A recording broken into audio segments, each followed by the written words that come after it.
everyone, welcome back to my channel. So today we're going to be talking about the Dior perfumes and my favourite and least favourite, best and worst from the whole perfume range. If you're new here, then welcome. It's all about perfumes here. I have hundreds of perfume videos, do check them out and do subscribe if you're not already. I'd love to have you here in my little perfume community. So Dior in general as a brand is absolutely one of my favourite brands. I have a few Dior bags, a few Dior jewelries. I love the brand.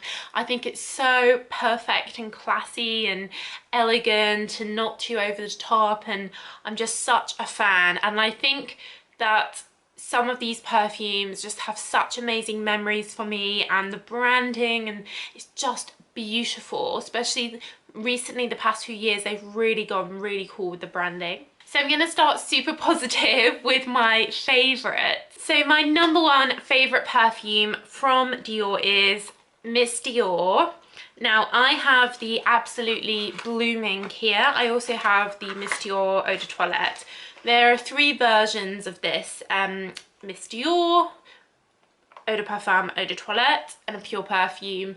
Miss Dior Absolutely Blooming and Miss Dior Blooming Bouquet. Blooming Bouquet is a bit more fresher, and Absolutely Blooming has some fruity notes in, which I love. So in general, what does this smell like? It smells like a very classy rose, little bit musky, but in a very clean, modern way. But then in Absolutely Blooming, we have raspberries, cranberry, black currant, which gives this a little bit of fun fruitiness, but the rose really comes through, and it is a modern rose. It's not like an old-fashioned rose water smell. It's like a very fresh, like smelling a bouquet of roses. So I find this just such a classy smell. I love it. I love the branding, the bottle, the advertising. I just love everything about it. To me, this just smells like being feminine, being a woman. I love it. What I loved even more was the original Miss Dior Cherie, which came out maybe like 15-20 years ago now. That one had popcorn in, so it was a bit sweeter, but it was just amazing. Nothing else smelled like it. I was addicted to it. They then rebranded it and called it Miss Dior and changed the formula. They've changed it a few times actually. Each time they change it, I miss the old formula. There's actually an original Miss Dior which came out sort of 50 years ago, maybe longer, which smells completely different. It's not sold in every store, but there are still ladies that are buying this and wearing it, and I guess it could be a bit confusing now that this is just called Miss Dior, not Miss Dior Cherie. They are two totally different perfumes, but you never really see that other one. They don't really put it out on display. You know, it's not really promoted, but Miss Dior of course is massively promoted, so I love it. I love such a beautiful gift. I love the pink, I love everything. Yeah, I love this perfume. So next, my second favorite is J'adore, which comes in this iconic long bottle, and of course Charlize Theron has been the face of this perfume for ages, wearing all gold, very golden, very warm. All the packaging has this beautiful gold on. This is a really classy, nice everyday perfume. If you find Miss Dior a bit sweet, a bit too much, a bit heady, then J'adore is a fresher floral. It's jasmine, predominantly jasmine, one of the sort of biggest jasmine perfumes you can get, but it also has pear, it has melon, so these very fresh fruity notes. Little bit of peach, little bit of citrus in the initial few seconds, but it dries down into a nice melony jasmine, so good for sort of daytime, spring, summer. And then there are some other flankers which have some vanilla in, which are really nice for winter, but this feels very all round. I think you could wear this at any age. It's classy smell. You could wear this to work, you could wear it in an evening as well. It just smells very womanly. And then my third favorite is the Dior Poison Hypnotic Poison, the red one. So the Poison ones are all amazing for lasting, so underrated, and they all come in these really cool bottles, like a poison apple that the queen, evil stepmother would give to a Snow White, you know, really unique packaging and branding. The Hypnotic Poison one is a vanilla perfume, and it is one of the best, strongest perfumes that I am like aware of from mainstream perfumes. When someone is wearing this, I can tell meters away, like it's so heady, it's so strong, so vanilla. I like the smell, but I personally can't wear it because it's so strong, but I totally respect it that it's amazing for lasting. Like you need like one spray and then you're done, so great value for money as well. And it smells a lot like Dolce & Gabbana, the one, in my opinion, that really deep sexy vanilla. It's the kind of thing I can imagine it smells like at a, I don't know, like a lingerie show or something, like very like Moulin Rouge, heavy vanilla, red, sexy smell. So now moving on to my worst from Dior, my least favorite. So first of all is the new one that they released a few years ago, Joy from Dior.